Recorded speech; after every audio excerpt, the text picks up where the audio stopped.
मग दर्शनामध्ये काही दर्शनं असे असतात जे नास्तिक म्हणवले जातात. नास्तिक म्हणजे नेमकं काय? तर जे वेदाला मानत नाहीत, वेद हे प्रमाण मानत नाहीत, अशी जी दर्शनं आहेत त्या 3 प्रमुख दर्शनाला नास्तिक दर्शन असं म्हटलंय. दर्शन म्हणजे काय? तर मनुष्याला जीवन जगत असताना त्याच्या समोर असणाऱ्या समस्या किंवा आजूबाजूच्या असणाऱ्या गोष्टी ह्या समजावून घेण्यासाठी एक विशिष्ट प्रकारची रचना, ती समजावून घेण्याची बौद्धिक क्षमता ही कशी अवलंबली पाहिजे. खूप वर्षांपूर्वी ज्या वेळेला कोणत्याही प्रकारचे शासन व्यवस्था किंवा कोणत्याही प्रकारचे राजे राज्य करत नव्हते, ज्याला आपण आदी मानव असं म्हणू शकतो, मग त्या काळात कसं व्हायचं की वेद म्हणतात की प्रत्येकालाच वागण्याची एक पद्धती त्याच्या जन्मापासून त्याच्या डोक्यामध्ये निहित असते की माणूस कसा वागतो. म्हणजे कोणत्याही प्रकारे अधर्माने न वागता प्रत्येक वेळी तो विचारपूर्वक कोणत्याही जीवाला त्रास होणार नाही म्हणजेच धर्माने वागतो. आणि ही त्याला उपजत बुद्धी असते आणि म्हणूनच तो धर्माने वागत आला आहे. तसं पाहायला गेलं तर अनेक असे परकीय म्हणजे वेस्टर्न फिलॉसॉफर्स देखील आपल्याला पाहायला मिळतात. पण गंमत अशी आहे की ज्या काळात हिंदू धर्म ह्या सर्व दर्शनशास्त्रांचा उहापोह करत होतं, त्या काळात पाश्चात्य देशातील लोक अन्न, वस्त्र, निवारा, पैसा, काम, अर्थ ह्या सर्व गोष्टींभोवतीच फिरत होता. म्हणजे हॅररी नावाच्या एका फिलॉसॉफरनी त्याच्या सेपियन्स या पुस्तकामध्ये असं लिहून ठेवलं की ज्या वेळेला सेपियन्स तयार झाले, नुकताच मानवाला स्वतःचा शोध लागला.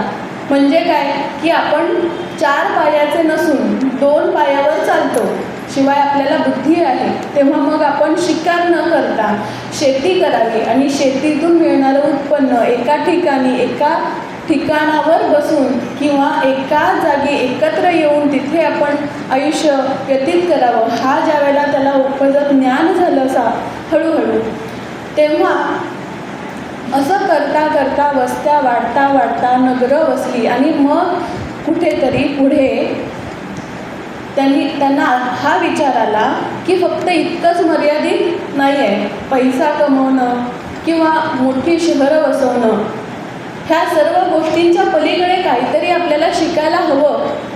असं ज्यावेळेला त्यांना वाटायला लागलं, त्या काळात भारतामध्ये ही सर्व दर्शनशास्त्र अस्तित्वात होती. ह्याचे पुरावे आपल्याला सापडतात, कारण सांख्यशास्त्रामध्ये असं सांगितलं की इसवी सन पूर्व 700-800 वर्षांपूर्वी कपिल मुनींनी सांख्य दर्शन लिहिलं. पण तो काळ तिकडे कसा होता की तिथे फक्त भरभराट पैशाचा सुकाळ, वस्त्या मोठमोठ्या आणि हे सर्व व्यवहार वगैरे उत्तम पद्धतीने चालायचे. परंतु आपण का आहोत, हू एम आय, हा प्रश्न अनुत्तरितच होता. आपल्याला म्हणजे मनुष्याला दुःख का होतं किंवा आपण ह्या दुःखातून कसे बाहेर पडू शकतो, मग दुःख होतं म्हणजे नेमकं काय होतं, ह्या सर्व गोष्टी त्यांना सतावत होत्या. पण त्याच काळात भारतामध्ये ह्या सर्व गोष्टींचा उहापोह चालला होता. असं म्हणतात की ज्या वेळेला मनुष्य आपल्या अन्नपाण्याची, निवाऱ्याची, सुरक्षिततेची ह्या 3ही गरजा पूर्ण करतो, त्यावेळेला त्याला इतर गोष्टींचा विचार यायला लागतो. समजा एखादा मनुष्य 4 दिवस जेवला नाही आहे आणि मग त्याला सांगितलं चल बाबा बस इथे, मी तुला तत्त्वज्ञान सांगतो, तर तो ऐकेल का? नाही. मग त्या काळात आपला देश इतका समृद्ध होता होता की आपल्या सर्व गरजा, अन्न वस्त्र निवारा शिवाय आणखीनही बाकीच्या गोष्टी, उद्योग व्यवसाय सर्व काही व्यवस्थित पार पाडून आपण हे शास्त्र धुंडाळण्याचं काम करत होतो. आणि मग करता करता सांख्यशास्त्र असे अनेक शास्त्र निघाले, ज्याच्यामध्ये काय उल्लेख होता की आपल्या सभोवती असणारं जग आहे त्याची तत्त्व नेमकी किती आहेत. जल, वायू, आकाश, अग्नी हे सर्व तत्त्व म्हणजे नेमकं काय आहे, हे कोणी बनवलं आहे का आपोआप निर्माण झालं आहे, ह्या सर्व गोष्टींचा उहापोह केला जायचा. आणि त्या काळात अशी स्थिती होती की जनक म्हणून राजा असायचा, म्हणजे वर्षानुवर्ष पिढ्यानुपिढ्या जनक राजे असायचे. त्या गादीवरून उतरला की पुढचा राजा असायचा तो जनकच असायचा. मग तो असे शास्त्रार्थ घडवायचा, अनेक प्रश्न निर्माण करायचा आणि जे ऋषी त्यांच्या प्रश्नांची योग्य उत्तरं देतील त्या सर्वांना ते बक्षीस किंवा काहीतरी दान द्यायचे. अशा प्रकारे त्या काळात बुद्धिजीवी लोक आपल्या भारतामध्ये होते. अनेक पंडित, थोर तत्त्वज्ञानी आपल्या भारतामध्ये होते. तर सांगायचा मुद्दा हा की आजकाल आपण म्हणतो की भारत पाश्चात्य देशाच्या तत्त्वज्ञानाच्या बाबतीत मागे आहे किंवा कुठेतरी कमी लेखलं जातं. भारतातील व्यवसाय किंवा बुद्धी किंवा शिक्षण वगैरे अशा सर्व प्रांतामध्ये भारत कुठेतरी मागे आहे असा विचार आजकालच्या तरुणांच्या मनामध्ये येत राहतो. पण मग ही गोष्ट खरी आहे का?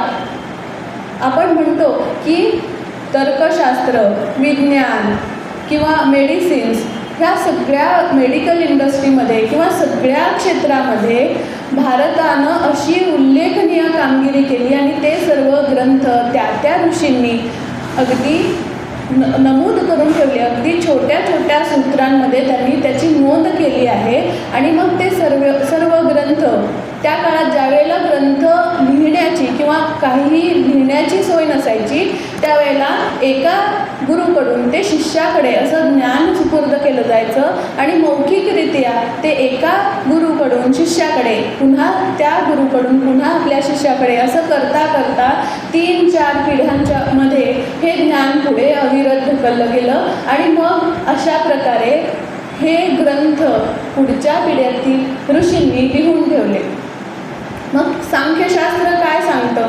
सांख्यशास्त्र आपल्याला असं सांगतं, कपिल मुनी म्हणतात की प्रत्येक गोष्ट म्हणजे त्यांनी 25 घटक सांगितले की ह्या 25 घटकांमध्ये ह्या 25 घटकांपासून ही सर्व सृष्टी निर्माण झाली. आता आपण म्हणतो की विज्ञानामध्ये काय चाललं की विज्ञान आम्ही तुमच्या शास्त्राला किंवा अध्यात्माला मानत नाही असा एक आरोप केला जातो. पण सांख्यशास्त्र काय सांगतं की सत्कार्यवाद सांगतं. सत्कार्यवाद म्हणजे काय? जर एखादी गोष्ट असेल तर त्या गोष्टीचा कर्ता कोणीतरी असेल. म्हणजे काय की एखादी गोष्ट निर्माण होते म्हणजे तो निर्माण करणारा कोणीतरी असेल आणि निर्माण करण्यासाठी लागणारी गोष्ट काहीतरी असेल. म्हणजे समजा एखादा घडा आहे तर हा घडा बनवण्यासाठी माती हे एक कारण आणि कुंभार हे दुसरं कारण. म्हणजे माती हे उपादान कारण आणि कुंभार हे निमित्त कारण असे 2 कारण एकत्र येतात आणि तो घडा बनतो. आणि म्हणून कोणतीही वस्तू ज्याप्रमाणे ह्या कारणाशिवाय कार्य होत नाही त्याचप्रमाणे हे सर्व विश्व निर्माण करण्यासाठी कोणीतरी असा उपादानकारक असावा लागतो आणि कोणीतरी असा निमित्त कारण असावा लागतो ज्या दोघांच्या संयोगामुळे हे विश्व तयार झालं असेल. मग त्यांनी एकूण 25 तत्त्व सांगितली. त्या 25 तत्वांपासून हे सर्व जग निर्माण झालं. आणि मग हा निर्माण करणारा कोणी आहे तर प्रकृती आणि पुरुष असे 2 सांगितले की ज्यांच्या संयोगातून हे विश्व निर्माण होतं. मग मला सांगा की विज्ञानवाद्यांना जो आपण सांगतो वाद किंवा जो आपला मतप्रवाह सांगतो तो आपण इथं सिद्ध करतो की ज्याप्रमाणे विज्ञानामध्ये आपण कोणत्याही गोष्टीचं कारण असल्याशिवाय ती गोष्ट घडत नाही किंवा कार्य होत नाही, हे ज्या वेळेला आपण पुस्तकामध्ये किंवा एखाद्या थेरीमध्ये सिद्ध करतो, तेच तत्त्व सांख्यवाद्यांनी इथं मांडलं आहे. अशा प्रकारे प्रत्येक गोष्टीचा किंवा प्रत्येक सिद्धांताचा उलगडा ह्या तत्वामध्ये किंवा या शास्त्रामध्ये, दर्शनामध्ये केला आहे. आता प्रत्येक दर्शन हे वेगळं वेगळं तत्त्व पुढे मांडतं. मग प्रत्येक तत्त्व वेगळं मांडतं म्हणजे त्यांच्यामध्ये विरोधाभास आहे का? नाही. तर ते एकमेकाला पूरक देखील आहेत. कसं काय? एक पुतळा होता आणि त्या पुतळ्याच्या इकडच्या बाजूला म्हणजे उजव्या बाजूला एक सैनिकांची टोळी होती, त्यांचा एक मुख्य सैनिक होता, सेनापती, आणि डाव्या बाजूला एक होता, त्यांचा एक मुख्य सेनापती होता. मग त्यांच्यामध्ये युद्ध लागलं. युद्ध का लागलं? तर ते म्हणायला लागले की ह्या पुतळ्याचा रंग निळा आहे. उजव्या बाजूचे लोक म्हणायला लागले ह्या पुतळ्याचा रंग निळा आहे, आणि डाव्या बाजूचे म्हणायला लागले की नाही, ह्या पुतळ्याचा रंग लाल आहे. मग असं करता करता वादावादी वाढली आणि मग ते युद्धावर, त्याची परिणिती युद्धामध्ये झाली. इतकं मोठं युद्ध छेडलं गेलं आणि मग करता करता डाव्या बाजूचे उजव्या बाजूच्या प्रांगणात आले आणि उजव्या बाजूचे डाव्या बाजूच्या प्रांगणात आले. आणि करता करता त्यांच्या असं लक्षात आलं की पुतळ्याचा उजवा भाग हा निळा आहे आणि डावा भाग लाल आहे. आता मला सांगा की कोणत्या पक्षाचे लोक चुकीचे होते? हो, दोन्ही बरोबरच होते, पण तेही त्या ठिकाणी योग्य होते आणि हे देखील ह्या ठिकाणी योग्य होते. अशाच प्रकारे आपल्यामध्ये असणारी जी दर्शनं आहेत, म्हणजे एक सांगतो की देव आहे, एक सांगतो देव नाही, एक सांगतो की प्रकृती आणि पुरुष ह्या दोघांच्या एकत्रीकरणातून आपल्याला परब्रह्म दिसेल, तर दुसरा सांगतो हे दोन वेगळे आहेत. हे ज्या वेळेला आपल्याला कळेल त्यावेळेला आपल्याला हे ज्ञान होईल असं आपल्या लक्षात येईल. मग हे दोन वेगळे वेगळे म्हणायचे का? नाही, कारण हे एकमेकाला पूरक आहेत. म्हणजे सांख्यशास्त्रांच्या दृष्टीतून आपण गेलो तर आपल्याला हे कळेल की जेव्हा आपल्या लक्षात येईल की प्रकृती आणि पुरुष हे वेगळे आहेत, म्हणजे जितके जितके जड पदार्थ या सृष्टीमध्ये आहेत त्यामध्ये चेतना जी आहे, पुरुष जो आहे, चेतना नावाचा पुरुष आहे, तो ज्या वेळेला त्या प्रत्येक कणामध्ये असतो त्यावेळेला त्याच्यामध्ये वेगळी चेतना येते आणि मग तो सजीवाप्रमाणे वर्तन करायला लागतो. हे ज्यावेळेला आपल्याला कळेल त्यावेळेला आपण ह्या सृष्टीला जाणून घेऊ आणि मग आपलं अंतिम ध्येय म्हणजे मोक्षापर्यंत आपण पोहोचू. त्याच्याबरोबर उलट योग काय सांगतो? योग सांगतो की ज्या वेळेला आपण ध्यान, धारणा, समाधी या सर्व गोष्टीतून आपण परब्रह्माला भेटू, म्हणजे आपली अशी स्थिती निर्माण होईल की तिकडे आपण त्या ब्रह्माशी एकत्र येऊ, त्यावेळेला आपल्याला मोक्षप्राप्ती होईल. आता सांख्ययोगांच्या बरोबर उलट सिद्धांत कोणाचा आहे? सांख्ययोगांच्या मतानुसार ज्यावेळेला दोन वेगळे आहेत असं आपण म्हणू त्यावेळेला आपल्याला मोक्ष झाला असं समजू आपण. पण ज्यावेळेला उत्तर मीमांसा आपण वाचतो त्यावेळेला आपल्या लक्षात असं येतं की ज्या वेळेला ही सर्व पृथ्वी, जड, चराचर हे सर्व एकत्वाने ज्या वेळेला आपण पाहू, जीव, सृष्टी, जगत हे एकच आहे असा भाव आपल्यामध्ये ज्या वेळेला येतो त्यावेळेला आपल्याला मोक्ष सहजच होईल. अशी वृत्ती किंवा असा विचार, अगदी परस्पराच्या विरोधात असणारे भाव आपल्याला इकडे पाहायला मिळतात. पण हे खरोखर विरोधात आहेत का? हो, नाही. कारण असं सांगितलं जातं की ज्या काळामध्ये किंवा ज्या परिस्थितीमध्ये ज्या गोष्टीची गरज आहे ती गोष्ट सिद्ध ज्ञानी पुरुष समाजाला देत असतात. जसं की समजा एखादा मनुष्य आहे, त्याची मुलगी मोठी झाली आता, मग मोठी मुलगी तिचं लग्न लावून दिलं बाबांनी. आता ती छोटी मुलगी आहे ना, ती काय म्हणते की बाबा तुम्ही ना असं करता, तुमची ताईच लाडकी आहे, मी लाडकी नाही आहे तुमची. बाबा म्हणाले का, असं का म्हणतेस? बघा तुम्ही एवढा मोठा भाऊला तिला आनंद दिला, मी किती दिवस म्हणते मला भाऊला द्या, तुम्ही दिला नाही मला. तुम्हाला तीच लाडकी आहे, ताईच लाडकी आहे, मी काही लाडकी नाही आहे तुमची. असं म्हटल्यावर बाबा आश्चर्यचकित झाले. म्हटलं आता काय करायचं, हिला कसं समजवायचं छोटीला. मग त्यांनी काय केलं की छोटीला छोटासा एक खेळण्यातला भाऊला आणून दिला.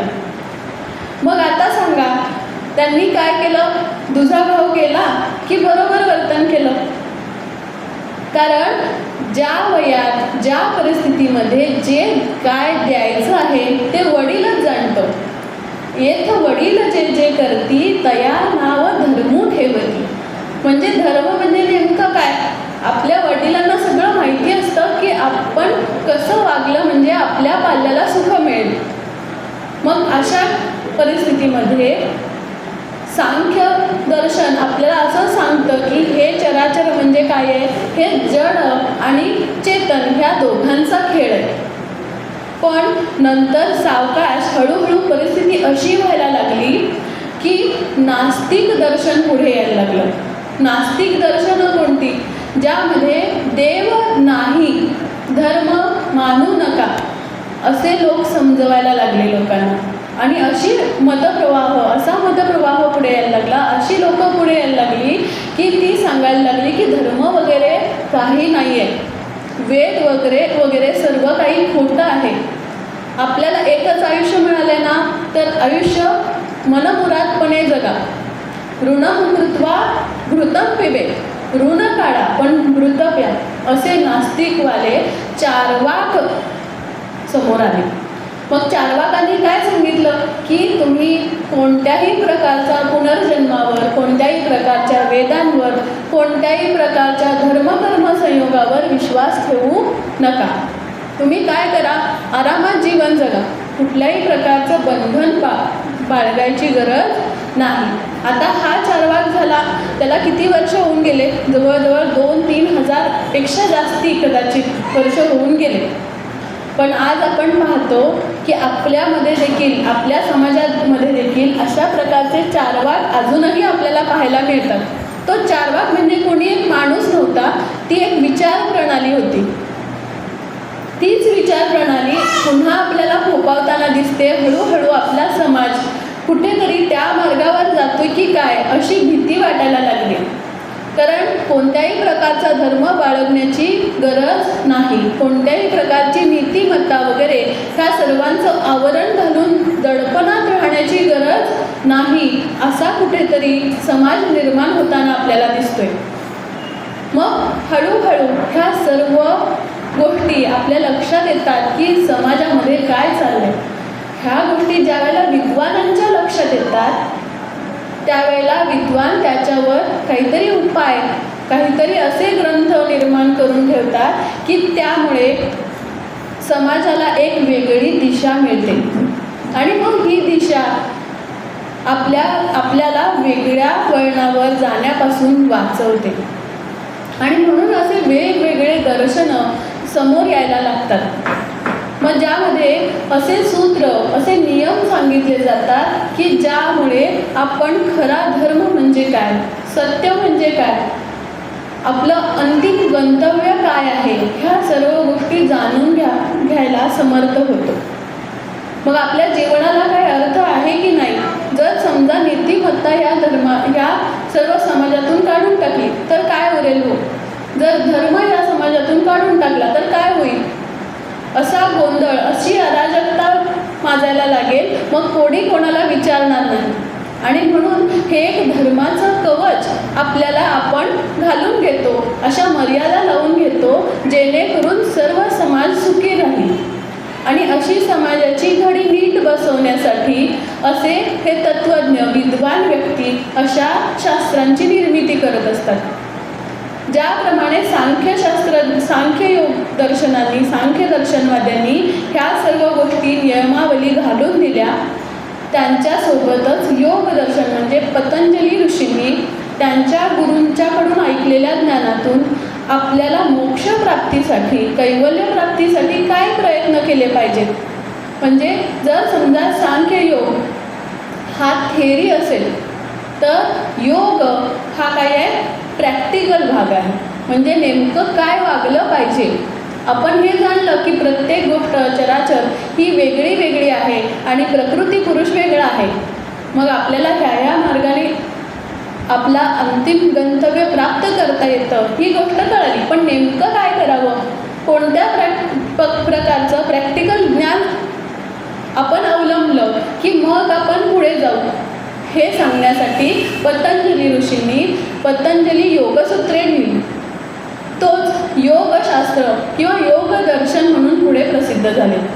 मग त्याच्यामध्ये यम, नियम, आसन, प्राणायाम, प्रत्याहार, ध्यान, धारणा, समाधी असे अष्टांग योग सांगितले. मग ह्या अष्टांग योगानुसार जसं आपण यम नियमांचं पालन करू, त्याचसोबत आपण समाधी, ध्यान, धारणा ह्या सर्व पायऱ्या एक एक एक करत पुढे पुढे जाऊ, तेव्हा आपल्याला कैवल्य प्राप्ती होईल. आणि मग असं करता करता हळूहळू प्रत्येक जीवाला आपल्या आयुष्याचं असण्याचं कारण मिळेल. जे कारण आपण ह्या सर्व सृष्टीमध्ये असणाऱ्या प्रत्येक जीवाला आपण का जगतो आहे हे सांगण्यासाठी पुरेसं. म्हणजे कधी कधी बघा, इतका आपल्याला नैराश्य येतं, इतका आपल्याला दुःखाचा, संकटाचा सामना करावा लागतो की ज्या वेळेला मी काय आहे किंवा माझ्या असण्याचं औचित्य काय आहे हे प्रश्न समोर येतात. मग तेव्हा हू एम आय, मी कोण आहे हा प्रश्न पडायला लागतो. त्यावेळेला आपले दर्शनं आपल्या समोर येतात आणि सांगतात की अहम ब्रह्मास्मी तत् त्वम असि. हे सर्व महावाक्य आपल्याला जगण्याचा आधार देतात की तेच तू आहेस. मग आता हे ते कोण आहे, म्हणजे नेमकी ही तेची व्याख्या म्हणजे नेमकी ही कोणती वेगळी गोष्ट आहे का. आपण ह्याचा शोध घेताना कोणत्या मार्गाने जावं किंवा कोणत्या सूत्रांचा अवलंब करावा की जेणेकरून आपल्या ह्या सर्वांचा शोध लागेल. मग आता कोणीतरी असंच सांगितलं की एक बुवा भेटले, त्यांनी सांगितलं की बाबा तत्त्वमसी, चला इतका विषय सोपा आहे का, नाही. मग त्यासाठी आपल्याला हे शोधावं लागेल की प्रत्येक गोष्ट किंवा सत्य जी गोष्ट आहे ती शोधताना स्वतःमध्ये काय काय बदल करावे लागतील. माझा मोह, माझा राग द्वेष, माझी जी काय असूया, ह्या सर्व गोष्टी मला त्यागाव्या लागतील. मला कोणत्या तरी नियमांमध्ये बांधून घ्यावं लागेल. त्यावेळेला मला हे कळेल की अहम ब्रह्मास्मी तत्त्वमसी, म्हणजे गुरुनी केलेला शिष्याला उपदेश की तोच तू आहेस. आणि हा उपदेश ज्यावेळेला मी माझ्यामध्ये रुजवत असेन त्यावेळेला मला हे लक्षात येईल की अहम ब्रह्मास्मी. आता ब्रह्म म्हणजे नेमकं काय, त्या दर्शनशास्त्रामध्ये 3 मुख्य गोष्टी सांगितल्या. त्यामध्ये पहिली गोष्ट जीव. जीवाला चेतना असते, प्रत्येक जीवामध्ये चेतना असते. मनुष्य प्राण्याला चेतनेसोबत बुद्धी आहे, मन आहे, अहंकार आहे. आणि ह्या चित्त, बुद्धी, मन, अहंकार ह्या सर्वांनी मिळून हा एकत्र जो मी आहे हा विशेष मनुष्य प्राण्याला दिला आहे. मग हा जीव विशेषत्वाने मनुष्याला मी जीव आहे ही प्रेरणा देतो. आणि मग त्या सर्व प्राण्यांपासून आपण वेगळे आहोत ही जाणीव आपल्याला होते. दुसरा घटक म्हणजे जगत. हे जगत म्हणजे काय आहे, तर प्रत्येक चराचरामध्ये असलेला हा ब्रह्म म्हणजे सर्व जगत आहे. मग ते निर्माण करण्यासाठी किंवा निर्माण होण्यासाठी कोणत्या गोष्टी कारणीभूत झाल्या किंवा कोणत्या प्रकारे त्याचं निर्माण झाला आणि कोणत्या प्रकारे ते सर्व गोष्टी चालू राहिल्या आहेत. कोणता तरी नियम असा असायला हवा की इतक्या व्यवस्थितरित्या त्या सर्व गोष्टी चालतात. सूर्य वेळेवर उगवतो, सूर्य वेळेवर मावळतो, तो नेहमी गतिशील राहतो, पाऊस पडतो, उन्हाळा येतो. ह्या सर्व गोष्टी ठराविक काळानुसार वेळेवर अगदी न चुकता व्यवस्थितपणे पार पाडल्या जातात. आपण पहा, एक गोष्ट ठरवली, आज केली, उद्या आपण विसरतो. मग असा कोणीतरी तिकडे बसला असेल की त्याच्या मर्जीनुसार हे सर्व जगत चाललं असणार आहे. मग हा कोण आहे? तर ही तिसरी गोष्ट म्हणजे ब्रह्म आहे. मग हा ब्रह्म काय करतो? तर हा ब्रह्म निराकार आहे, त्याच्यामध्ये कोणत्याही प्रकारचा विकार नाही आहे, तो शुद्ध ब्रह्म आहे. मग तुम्ही म्हणाल की हा शुद्ध ब्रह्म आहे, तर मग हे सर्व चलन तो करतो कसं? हा सर्व नियमांमध्ये ते सर्व कार्य करवून घेण्याची क्षमता नाही आहे, तर मग तो करतो कसं? तर त्याचं उत्तर असं आहे की ज्या वेळेला शक्ती आणि ब्रह्म म्हणजे चेतना किंवा माया ही ज्या वेळेला एकत्र येते आणि मग त्याच्यातून जे स्फुरण होतं त्यामुळे हा सर्व जगाचा पसारा निर्माण होतो आणि मग त्या सर्वांचं चलन चालू होतं, जे वेळेवर अगदी व्यवस्थितपणे सुव्यवस्थितपणे चालायला लागतं. पण मग आता जे नास्तिकवादी आहेत त्यांनी काय सांगितलं की हे असं काही नाही झालेलं की कोणाची नियमितता किंवा हे काही नाही आहे. तर काय? तर त्यांनी एक बिग बँग थेरी काढली की त्या बँगमधून एक मोठा आवाज झाला आणि त्या आवाजातून हे सर्व निर्माण झालं आणि मग निर्माण झाल्यानंतर ते फिरत असं फिरत राहिलं की ते सदैव फिरत राहिलं. आणि मग ज्याप्रमाणे ह्या गोष्टी घडत आहेत त्याचप्रमाणे आपण देखील आपोआप अगदी छोट्यातल्या छोट्या जीवापासून उत्क्रांती होत होत आपण मनुष्य झालो आणि मग हे सर्व काही असंच चालू आहे असं त्यांचं म्हणणं आहे. पण ज्या वेळेला आपण वैशेषिक दर्शनावर येतो त्यावेळेला आपल्याला हे लक्षात येतं की प्रत्येक गोष्ट कणाद महर्षी सांगतायत की प्रत्येक गोष्ट ही काहीतरी कारणामुळे असते. प्रत्येक गोष्टीला एक विशेष गुणधर्म असतो. प्रत्येक गोष्टीमध्ये सर्व गोष्टींमध्ये एक सामान्य घटक असतो. प्रत्येक गोष्टीला एक विशिष्ट गुण असतो. प्रत्येक गोष्ट एक कोणत्या तरी अभावाखाली असते आणि प्रत्येक गोष्ट एका अन्योन्य संबंधामध्ये असते.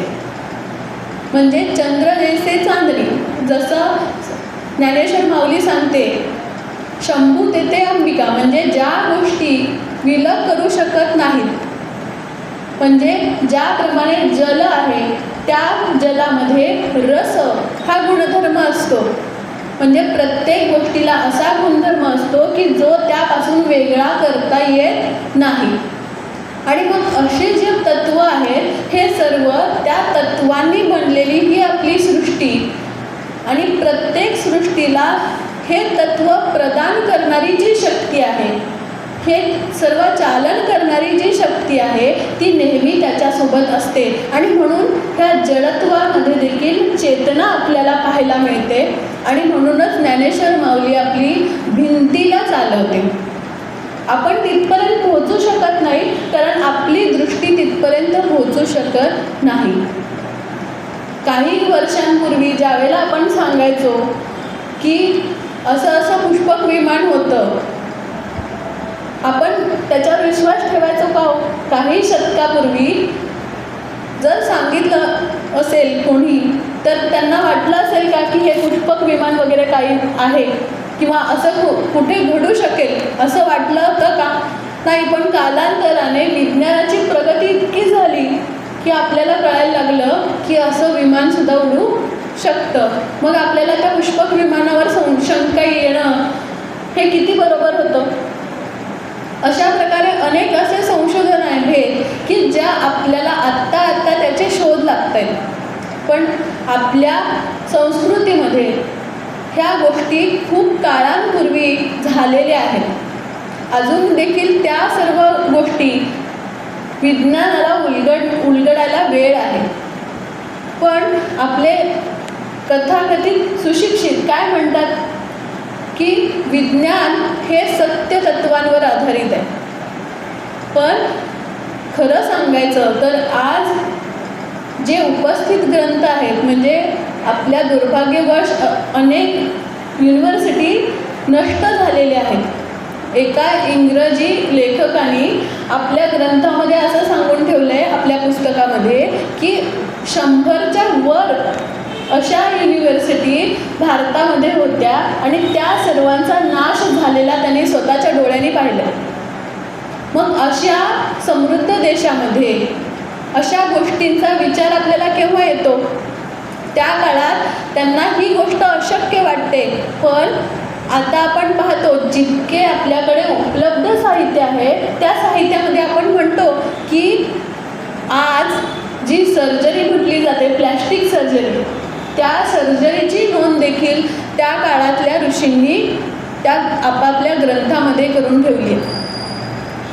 आपण अनेक ग्रंथ पहा, त्यामध्ये अनेक सर्जरी, डोळ्यांच्या सर्जरी, प्लास्टिक सर्जरी, त्याच्यानंतर सोनोग्राफी वगैरे असे अनेक प्रगत ज्या काही आत्ता नवीन निघालेल्या शोधाची जी काही रेंज म्हणू शकतो आपण, ती आपण त्याच्याही आधी आपल्या प्राचीन तत्त्वज्ञांच्या ग्रंथामध्ये आपण ही पाहतो. मग आपण असा विचार करत नाही.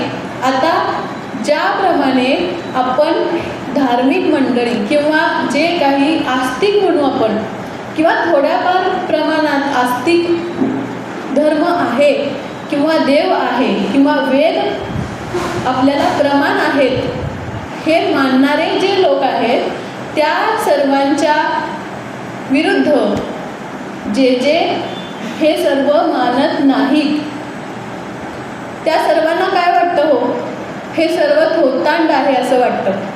देवधर्म करता म्हणजे काय, तुम्हाला काय शक्ती मिळणार आहे? तुमचा देव काय स्वतः येणार आहे का तुम्हाला संकटातून वाचवायला? असं विधान करतात.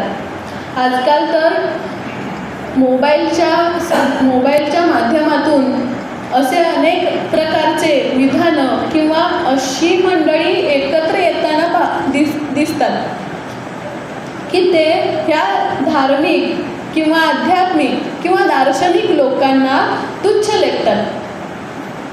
मग अशा प्रकारे ज्यावेळेला आपली म्हणजे पालकांची बैठक व्यवस्थित नसते विचारांची, त्यावेळेला आपण त्यांना तोंड देऊ शकत नाही. आपण त्यांच्या उत्तरांना त्यांच्या प्रश्नांना जर सडेतोड उत्तर दिलं नाही तर त्यांचेही डाऊट क्लिअर होत नाही. व ते आपल्याला असंच म्हणतात की तुमचा धर्म, तुमचा देव तुम्हाला काही उपयोगाला येणार नाही. ज्या वेळेला अन्याय होतो तेव्हा तुमचा देव कुठे असतो, असा प्रश्न ते आपल्याला विचारतात. आणि मग आपण निरुत्तरित राहिलो तर मग त्यांना ह्या सर्व गोष्टी अक्षरशः निरुपयोगी आहेत असं वाटायला लागतं. आणि म्हणून प्रत्येकानं जागृत असणं गरजेचं आहे. ज्या वेळेला आपल्याला त्यांच्या प्रश्नांची उत्तरं देता येतील की नेमकं तत्त्व म्हणजे काय आहे. जर मी एखाद्या मंदिरामध्ये गेले, नमस्कार केला, पूजा केली, अर्चना केली, पाठ केला, म्हणजे मी आस्तिकवादी झालो का? नाही. तर सांख्यशास्त्रवादी म्हणतात की देव आहे असं नाही मानलं तरी चालेल, पण सत्कार्यवाद माना. जर तुम्ही चांगलं कार्य केलं तर चांगलं फळ तुम्हाला मिळेल, हे तुम्ही तुमच्या पुढच्या पिढीला शिकवायला हवं. जर मी वाईट कर्म केलं तर तो वाईट फळाची जरी तुम्हाला इच्छा नसेल तरी तुम्हाला ते मिळणारच आहे. मग ह्या गोष्टी अध्यात्मात आपल्याला कुठे पाहायला मिळतात? तर ह्या दर्शनशास्त्रामध्ये पाहायला मिळतात. आपले दर्शन आपल्याला हे सांगतायत की प्रॅक्टिकल व्हा. तुम्ही भोळ्या भावानी जर रोज मंदिरात जायला लागला ठीक आहे, पण जर तुम्हाला ती मूर्ती म्हणजेच देव आहे का? फक्त मूर्तीमध्येच देव आहे का? मी जर दर गुरुवारी उपवास केला तर मला देव भेटेल, किंवा जर मी पूजा केली नाही तर मला काहीतरी पाप लागेल. ह्या सर्व गोष्टी आपण कितपत खऱ्या मानायच्या, किंवा त्याच्याही पलीकडे जाऊन मी जी पूजा अर्चा करतो ती फक्त माझ्या समाधानासाठी आहे, माझं देवावरचं प्रेम दाखवण्यासाठी आहे आणि खरा देव कोण आहे तो मी पूर्णत्वाने जाणते किंवा जाणतो हा भाव आपल्याला यायला हवा, तेव्हा आपण खऱ्या अर्थाने हिंदू म्हणवण्यास पात्र ठरू. कारण हिंदू धर्माने कधीच असं सांगितलं नाही की तुम्ही हे केलंच पाहिजे. कारण श्रीकृष्ण सुद्धा पूर्ण गीता सांगतात आणि शेवटी काय म्हणतात, यथा इच्छेसी तथा करू.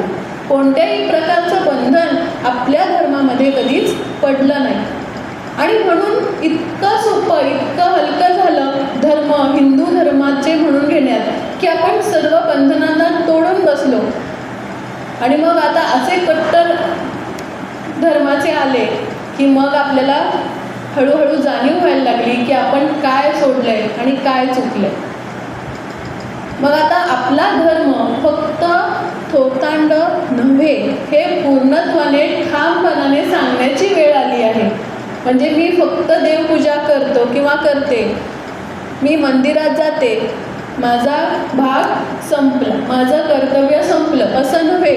तर देव म्हणजे नेमकं काय आहे, तो परमात्मा म्हणजे नेमका काय आहे हे मला समजून घ्यावं लागेल. माझा देव मला कधीच उपवास कर किंवा मंदिरात ये किंवा इतके अनुष्ठान कर असं सांगत नाही. पण माझ्या आयुष्यामध्ये एक प्रकारची शिस्त लावण्यासाठी, माझ्या प्रति देवाचं प्रेम दर्शवण्यासाठी मी देवाला आळवते, त्यातून मला आनंद मिळतो इतकंच. पण माझा देव नेहमी निर्गुण निराकार आहे. तो तुमच्या हाकेला धावत नाही. का धावत नाही? प्रत्येक गोष्ट घडताना जर समजा आपण विचार करा की मला काहीतरी अडचण आली, मी देवाला हाक मारली, देव आला, तर तुम्ही काय म्हणालो, अहो मी हाक मारली पण इतक्या लगेच यायचं होतं का तुम्ही? नाही, कशाला, गरज काय आहे? असं म्हणतात की आमचा अमुक अमुक देव येतो, अमुक अमुक, मी आता त्या देवाचं नाव घेत नाही, कारण जे लोक म्हणतात की माझा देव येतो पण तो खरंच येतो का? आणि जर समजा आला असता तर त्याची किंमत राहिली असती का?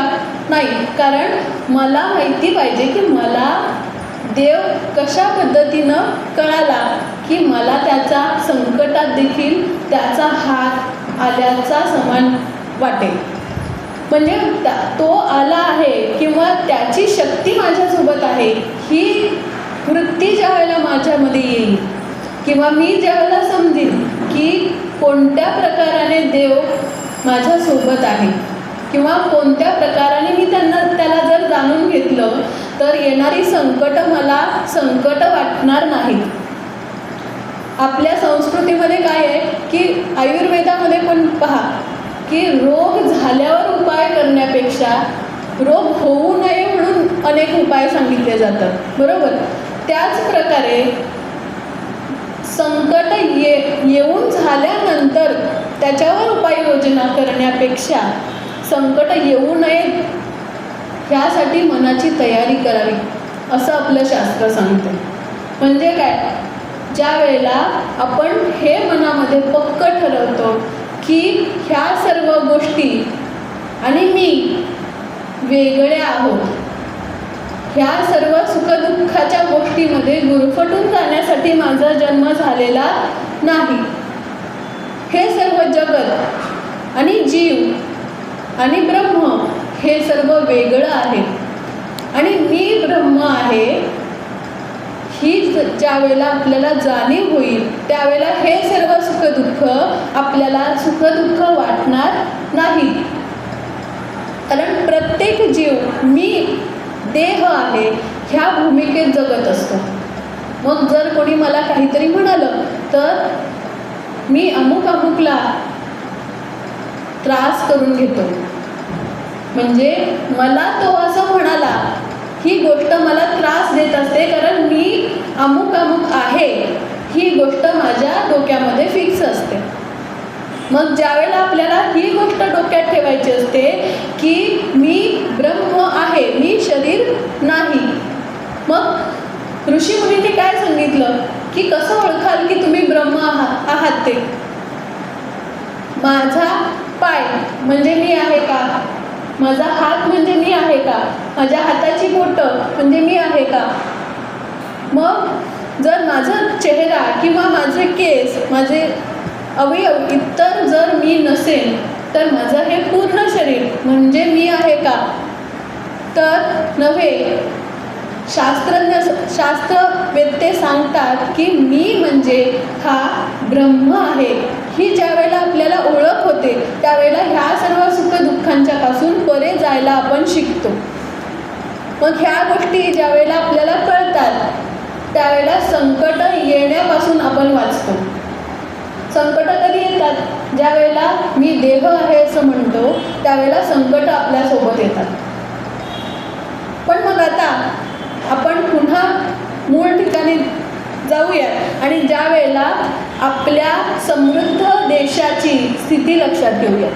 पुन्हा पहिल्या मुद्द्याकडे आपण येऊयात आणि तिथे आपण काय पाहिलं होतं की असा आपला भारत देश होता की ज्या ठिकाणी अनेक शास्त्र रचले गेले, अनेक विद्वान होते, त्यांनी अनेक शास्त्र अनेक ग्रंथ लिहून ठेवले.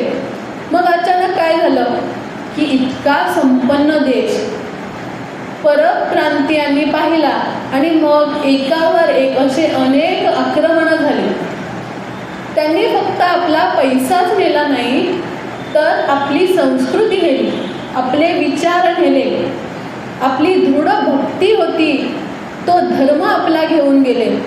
त्यांनी अक्षरशः आपल्या मेंदूमध्ये असा काही एक आपण काय म्हणू शकतो की जीवाणू सोडला की तो आपल्याला सांगू लागला की तुम्हाला हा धर्म वाचवू शकत नाही. आणि मग तिथून आपल्या धर्माची अधोगती चालू झाली की जेव्हा आपण प्रत्येक सामान्य मनुष्य आपल्या धर्मावर अभिमान बाळगायचा, पण तिथून पुढे आपल्या प्रत्येकाच्या मेंदूमध्ये असं बिंबवलं गेलं की हा धर्म तुम्हाला वाचवू शकत नाही. आणि मग असा समज किंवा अशी धारणा निर्माण झाली की हे धर्म, देव किंवा आध्यात्मिक गोष्टी आपल्या काही कामाच्या नाही. मग ज्याप्रमाणे पाश्चात्य देशातील लोकांनी पैसा, सत्ता, व्यवहार ह्या सर्वांच्या मागे आपलं आयुष्य घालवलं, त्याचप्रमाणे आपण देखील तेच करायला लागतो. मग आता असा एक थोर पुरुष जन्माला आला की त्यांनी आपल्याला हे सांगितलं की जरी गोऱ्या कातडीचे लोक जरी श्रीमंत असले, जरी सत्ता त्यांच्याकडे असली तरी आपला धर्म हा नव्हे, रडत बसण्याचा नव्हे, आपला धर्म आपलं रक्षण करणार आहे. धर्मो रक्षति रक्षितः. जर धर्माचं रक्षण आपण केलं तर तो आपलं रक्षण करेल. उत्तिष्ठ जाग्रत प्राप्त वरान निबोधत असं सांगणारा विवेक नरेंद्र जन्माला आला आणि त्याने सांगितलं की आपल्या धर्माचा मूळ अर्थ काय आहे. आता पुन्हा तीच गोष्ट मला उद्धृत करावी वाटते की ज्या परिस्थितीमध्ये समाज आहे त्या समाजाला त्याच्या संकटापासून काढण्यासाठी ह्या विद्वानांनी मदत केली. तो समाज असा निर्माण झाला होता, एका संपन्न देशापासून अगदी दरिद्रता प्राप्त झालेला हा देश होता, जिथे अन्नाला महाग झालेले लोक होते, महामारी पसरली होती आणि मग अशा वेळी त्यांना धर्म शिकून उपयोग नव्हता. अशा वेळी लोकांना ही जाणीव करून द्यायची होती की आता तुम्ही काय व्हा, जागे व्हा. कारण एक व्यक्ती जर समजा आपल्या समोर एक असा आदर्श डोळ्यासमोर ठेवील की जो आपल्याला त्याच्या जीवनाचं ध्येय म्हणून त्याच्याकडे पाहावं लागेल आणि जो वागतो तशीच आपल्याला वागण्याची प्रेरणा तो देत असतो. आता प्रत्येक भारतीयाच्या मनात असा एक किडा त्यांनी सोडला की तुमचा धर्म तुम्हाला वाचवू शकत नाही, आता तुम्हाला आमच्याशिवाय गत्यंतर नाही, आमचा धर्म महान आहे आणि तुम्ही काय करा, आमच्या धर्माच्या आश्रयाला या. तेव्हा विवेकानंदांनी असं सांगितलं की तुम्ही काय करा, जागे व्हा. अशी कशी निद्रा होती ही की त्यावेळेला आपले जे विद्वान लोक ज्यांनी ही शास्त्रांची रचना केली होती, अनेक विद्वान विद्वान, अनेक युनिव्हर्सिटीज इथं त्यांनी ज्या पूर्ण अभ्यासयुक्त तयार करून ठेवल्या होत्या, निर्माण केल्या होत्या, आता ह्या सर्व ज्या विद्वानांचा जो नाश झाला होता, त्यांनी सर्व नष्ट केलं होतं परप्रांतीयांनी, त्यातून आपल्याला काय मिळणार होतं? फक्त भय मिळणार होतं. आता ह्या भयापासून मुक्त होण्यासाठी त्या काळात विवेकानंदांनी हा मंत्र दिला की जागे व्हा, उठा आणि जोपर्यंत प्रयत्न करा तोपर्यंत प्रयत्न करा जोपर्यंत तुम्हाला जे काही प्राप्त करायचं आहे ते मिळत नाही. मग अशा वेळेस आपल्या भारतीयांना किंवा आपल्या देशवासियांना धर्माचं ज्ञान न देता आपल्या देशवासियांना कर्म कशा प्रकारे श्रेष्ठ आहे हे त्यांनी सांगितलं. मग आपल्या दर्शनशास्त्रज्ञांनी ही गोष्ट सांगितली नाही का? तर सांगितली.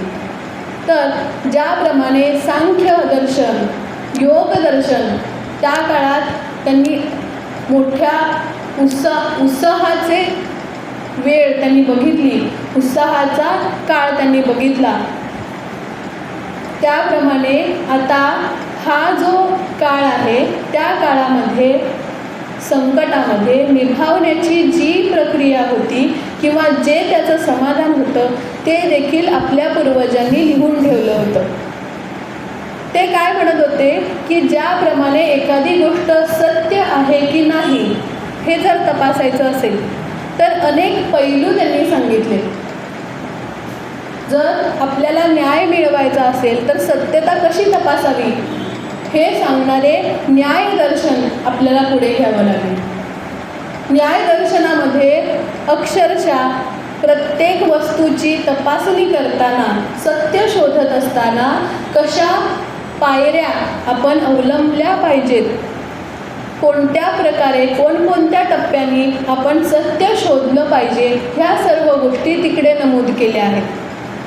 मग प्रत्येक गोष्ट ज्या वेळेला आपल्याला ती खरी आहे का खोटी आहे हा प्रश्न पडतो, त्या प्रत्येक प्रश्नाचं उत्तर त्या योगामध्ये किंवा त्या दर्शनशास्त्रामध्ये सांगितलं. मग आता पुढे ज्या वेळेला आपण संकटामध्ये पडतो किंवा ज्या वेळेला आपल्याला कर्म करायचं असतं तर हे कर्म करता करता आपण काय करतो की आज मी हे कर्म केलं, मला त्याचं काय फळ मिळेल हा ज्यावेळेला विचार आपल्याकडे येतो, तर मग आपण कोणासाठी हे कर्म करतो, कशासाठी करतो. मग त्यासाठी एक उदात्त भावना आपल्या मनामध्ये हवी.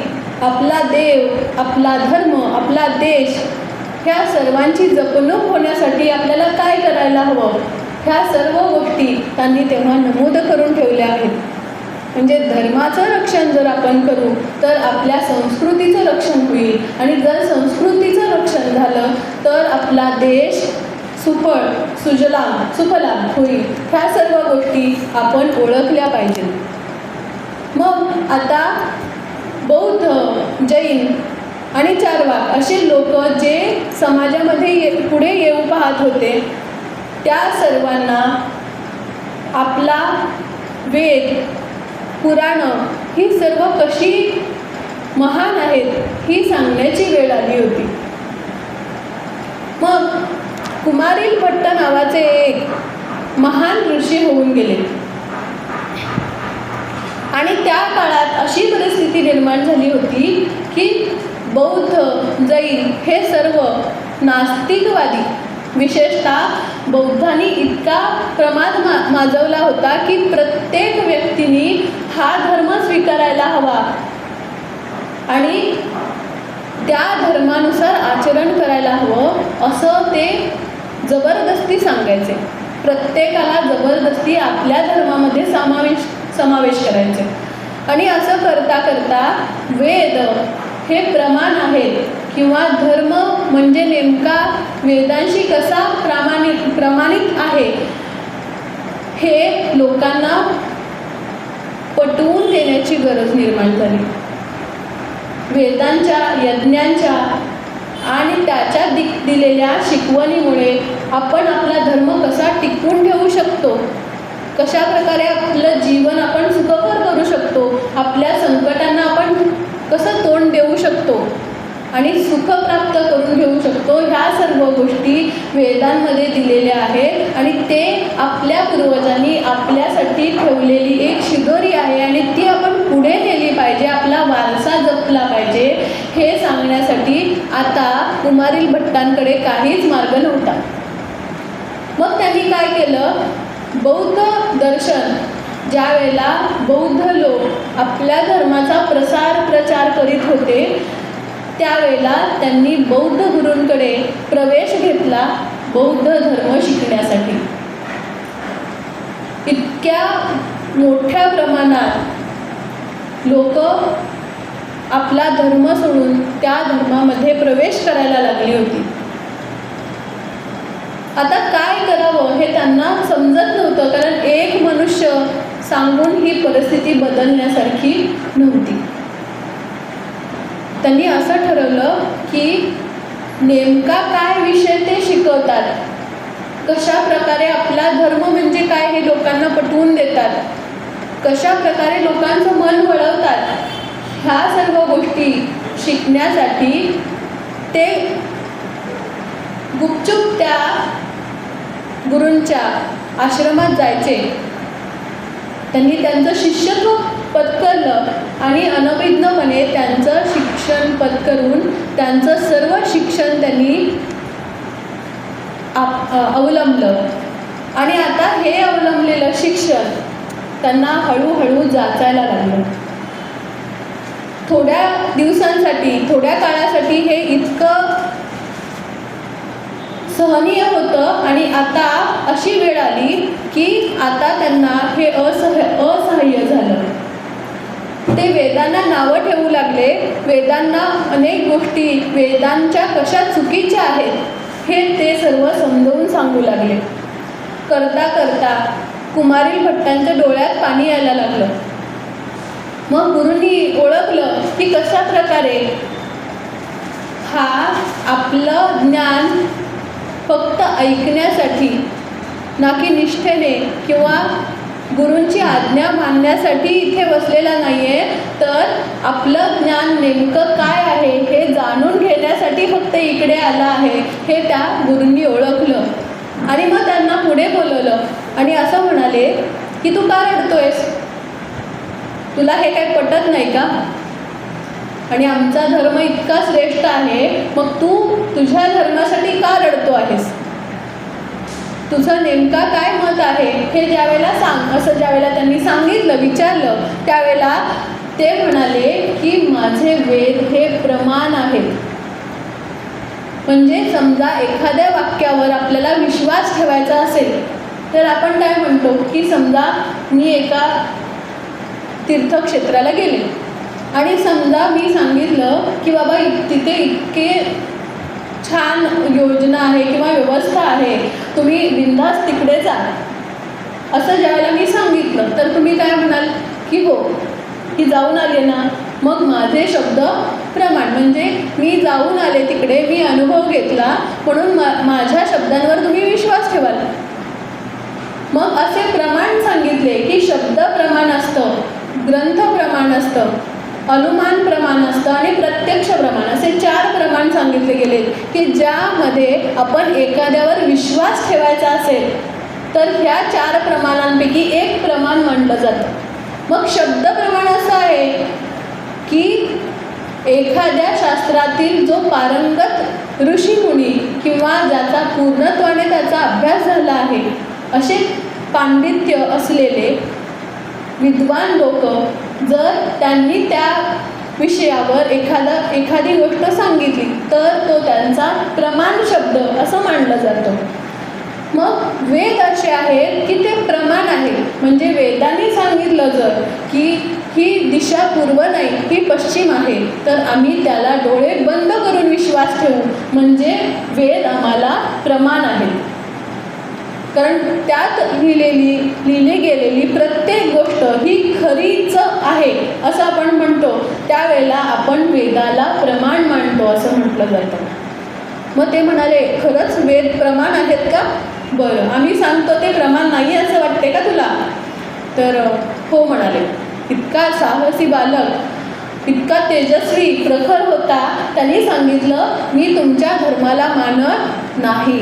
विचार करा, इतके अनुयायी समोर बसलेत, इतके मोठे धर्मगुरू तिकडे बसलेत, त्यांना इतक्या लहान वयात इतक्या धाडसाने त्यांच्याच आश्रमामध्ये जाऊन त्यांच्याच धर्माविरुद्ध बोलण्याचं धाडस त्या बालकाकडे होतं. इतकं धर्मनिष्ठ, इतकं तेजस्वी बालक होतं ते. त्यांनी सांगितलं की मी तुमच्या धर्माला मानत नाही, कारण माझे जे वेद आहेत, माझा जो धर्म आहे तो वेदाला मानतो आणि वेद प्रमाण आहेत. ते म्हणाले चला सिद्ध करा, जर वेद प्रमाण आहेत ना तर तुम्ही सिद्ध करायला हवं. मग त्याला राजाकडे नेण्यात आलं. मग राजाने काय सांगितलं होतं की जर तू हे सिद्ध करशील तर मी तुला तुझे वेद प्रमाण आहेत हे मानून तुला पुरस्कृत करीन, आणि मग आम्ही जे बौद्ध धर्म सर्वांनी स्वीकारला आहे, मी जो बौद्ध धर्माला राज्याश्रय दिला आहे तो मी काढून घेईन, फक्त तू मला हे सिद्ध करून दाखव की वेद प्रमाण आहेत. मग आता काय ठरलं, हा एकच व्यक्ती सांगतोय की वेद प्रमाण आहेत, सर्व अनुयायी सांगतायत की वेद अप्रामाण्य आहेत. तर मग आता काय, त्यांच्याकडे असा एकच व्यक्ती आहे, त्यांना तो संपवायचा आहे.